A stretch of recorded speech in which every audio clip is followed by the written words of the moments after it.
The life of a crack baby. Wow. Okay, so this is chapter.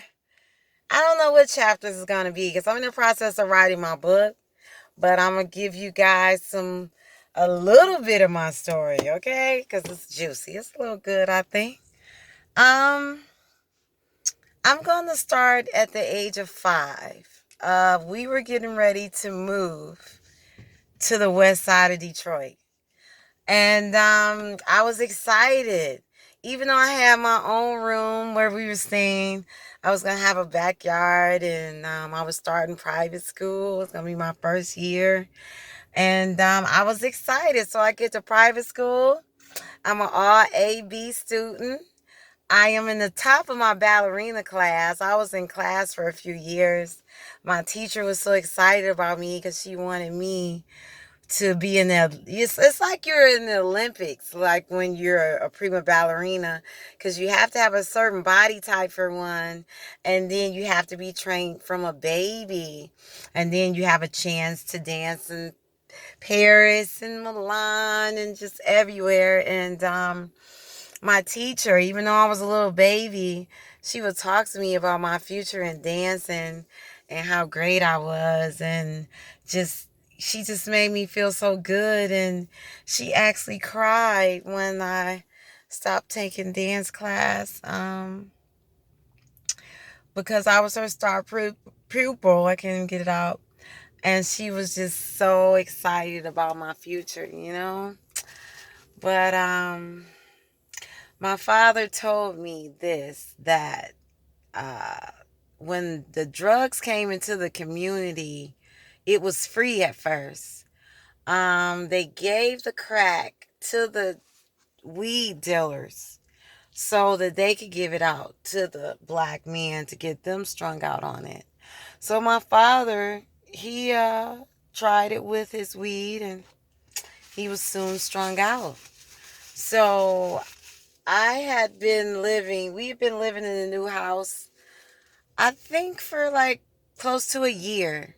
Um, and I had been in private school for a few years, and it was just so great. I think I was in private school before I moved over there, now I think about it.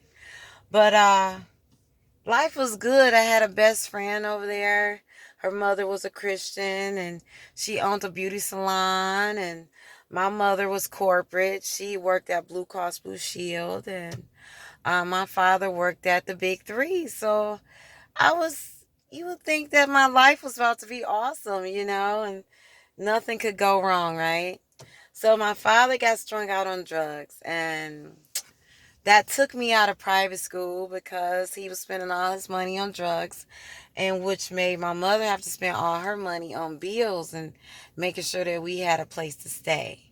So I got put into public school. Ooh. But in the midst of that, before I even get on school, home life. We're going to talk about home life.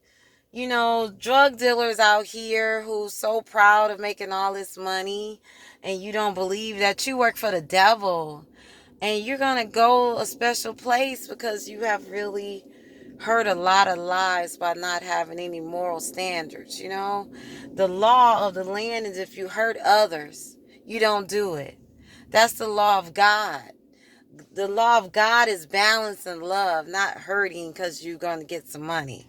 So, the thing of selling drugs is that my father already was having issues from drinking and the service. The military made him crazy like it does to a billion of our black, beautiful men.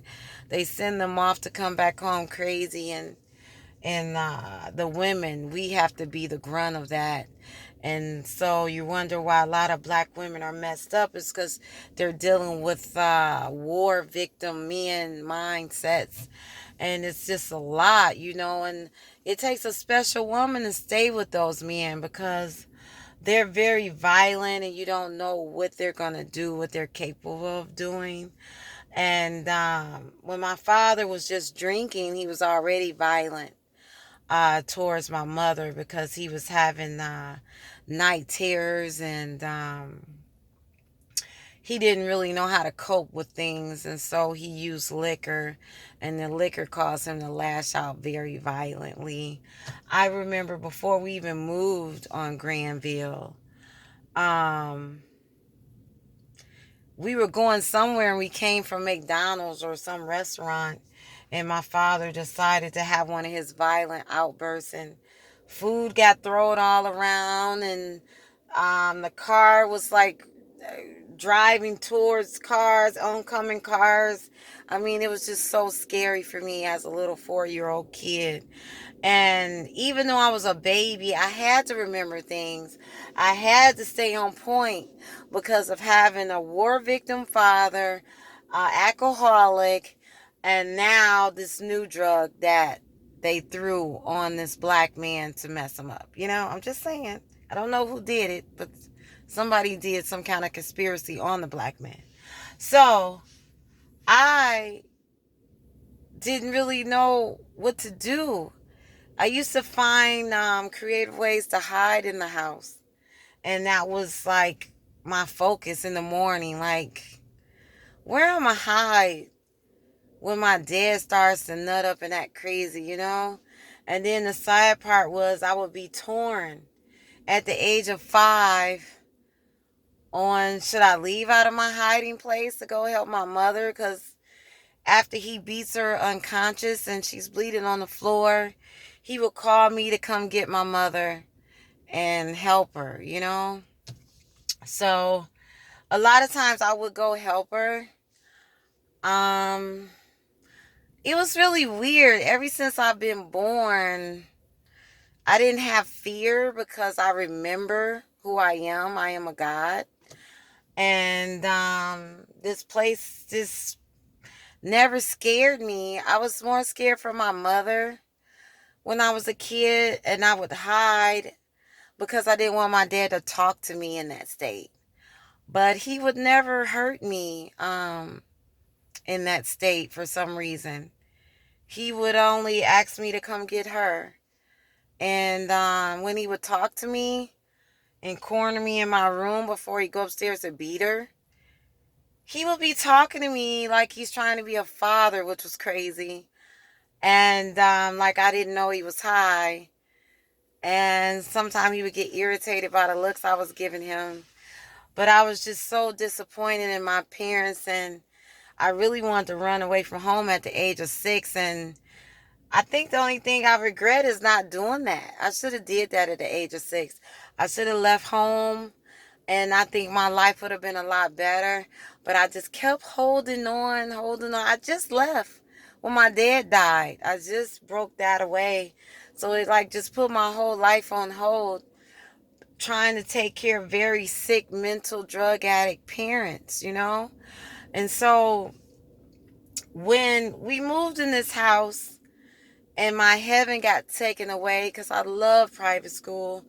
I mean, I was such a good student there. It was such a great environment. My godmother owned the school. So, I was the queen of the private school. I'm just saying. I went to our local dance that we had. We had a dance in the 4th grade. No, I'm sorry.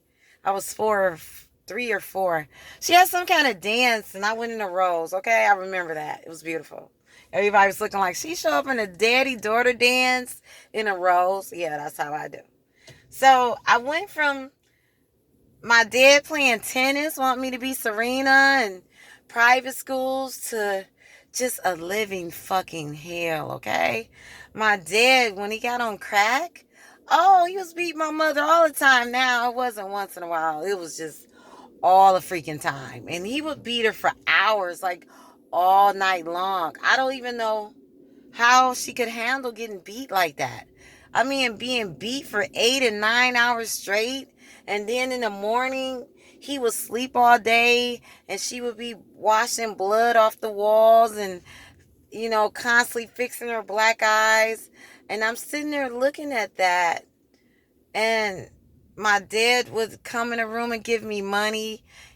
He ended up quitting the working at the plant, of course, started driving a cab. And so every day he would come home, he would give me like $10, sometimes 20. I had a lot of money as a kid, and I didn't really use it the right ways, but I think that was his way of compensating for knowing that he was such a sick individual. And but loving at the same time. And when I say sick, I mean sick from the war, sick from the drinking, sick from the drugs, because my father was an awesome person, a beautiful person. And when he wasn't drinking and drugging, he was just a happy and bubbly and love everybody kind of person. So it was just sad that drugs did what it did to our family and to a family of healers. I come from a generation of healers on my mother's side. They helped people. That was what they did. And so that's in me. So God put this special light in me. And he just kept me happy in the months of hell. I would walk outside sometime to play with the little kids. And people would see me smiling because soon as I walk out the house, God would make me happy with sun and animals. I had a pet squirrel. Who have a freaking pet squirrel growing up? I did. His name was Larry. God gave him to me. And he used to sit on my porch and stare at me. And I almost want to cry because Larry was the thing that kept me so happy as a kid. Larry would come to me no matter what and be there for me. And I still have a special relationship with squirrels and animals. I think that Larry put some kind of signal out and said I was special. And so Larry, and I miss you, Larry, he brought so much joy to me, sitting on the porch with me and loving me. I couldn't have a pet, but I did have a pet. I had pet Larry, and Larry just loved me so much. He would watch out for me. And I know Larry wanted to beat my dad up. Sometimes he would be at the window when my dad would act the way he did. And like I say, my dad never hit me or hurt me. But it did hurt me to see him hurt my mom and himself that way. And to be around such violence to where it was blood all over walls constantly, all the time. You could walk in the room and I could show you seas of blood where my dad hit my mother in the head with pots and stuff.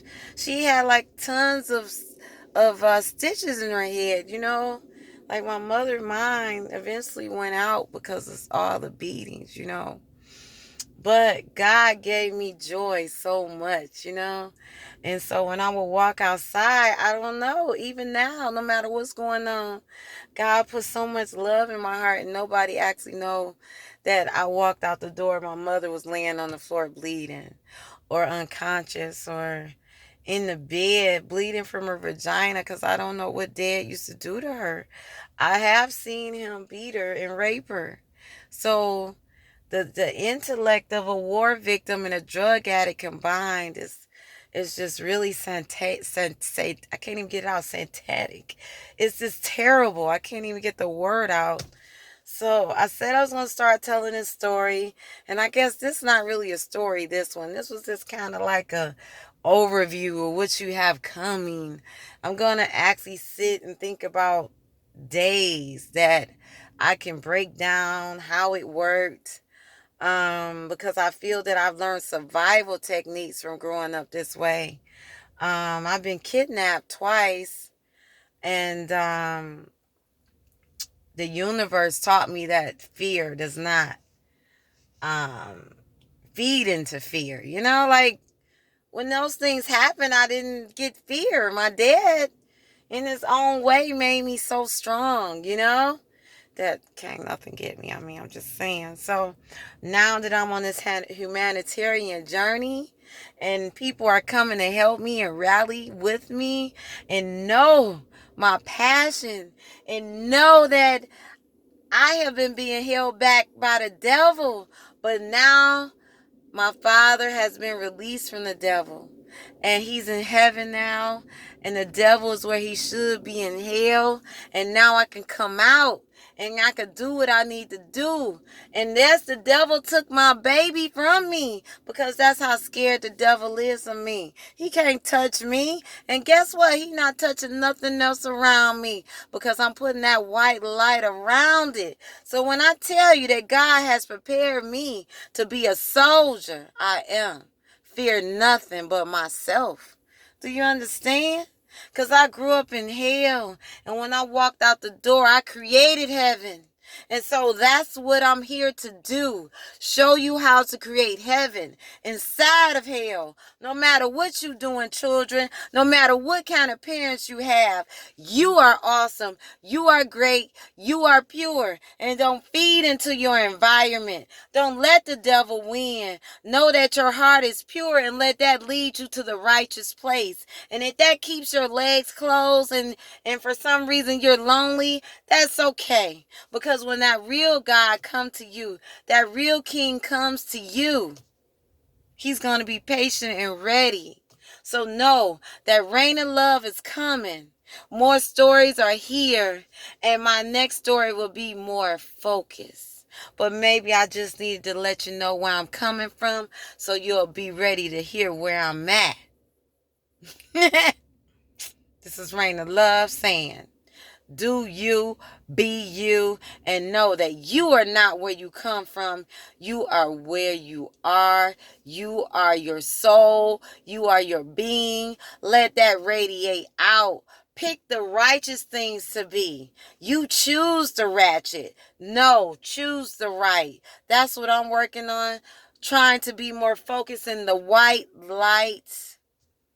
And when my real king comes, I will be ready for you, Daddy, to stand by my side, to get back in alignment with angel vibration.